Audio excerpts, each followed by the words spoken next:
इसीलिए तो गीता सनातन है ना।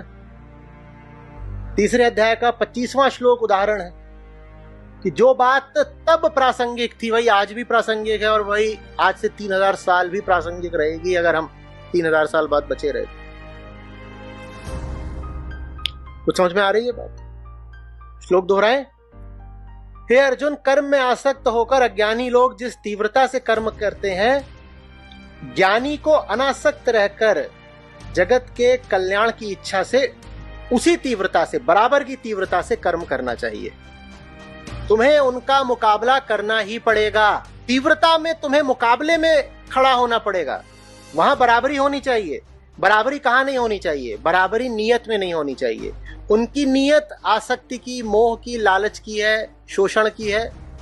तुम्हारी नियत अनासक्ति की, ज्ञान की, करुणा की होनी चाहिए। ये कितनी सुंदर, कितनी ऊंची बात है। सिर्फ कर्म देखोगे तो ऐसा लगेगा राम रावण एक ही तो काम कर रहे हैं। दोनों क्या कर रहे हैं? धनुष लिए बाण चला रहे एक दूसरे पे। नियत देखनी पड़ेगी, नियत देखनी पड़ेगी। सिर्फ कर्म देखोगे तो कुछ समझ नहीं पाओगे। निष्काम कर्मयोग का यही अर्थ है। कर्म तो घोर करो, पीछे की नियत निष्काम होनी चाहिए।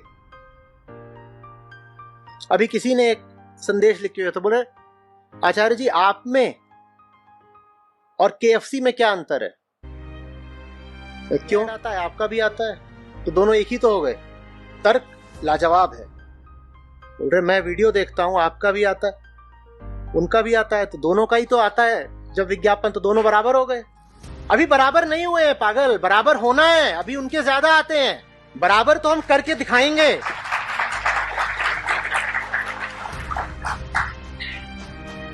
इतना प्रचार करेंगे, इतना प्रचार करेंगे कि तुम छुपोगे कहां? तुम्हें देखना पड़ेगा।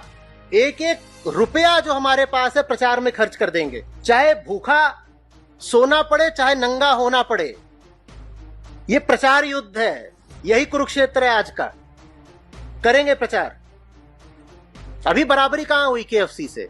बात समझ में आ रही? कृष्ण कह रहे हैं कि ये दुष्ट जिस तीव्रता से कर्म कर रहे हैं, अर्जुन तुम उतनी ही तीव्रता से कर्म करके दिखाओ। बस केंद्र दूसरा होना चाहिए, नियत दूसरी होनी चाहिए।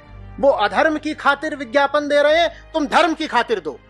वो पैसे कमाने की खातिर कर रहे हैं, तुम विज्ञापन दे दे के अपने सारे पैसे लुटा दो। पर कर्म तो तुम्हें बराबरी का ही करना पड़ेगा। वो विज्ञापन में कमाते हैं, तुम विज्ञापन में लुटाओ। जितना कुछ है तुम्हारे पास सब लुटा दो।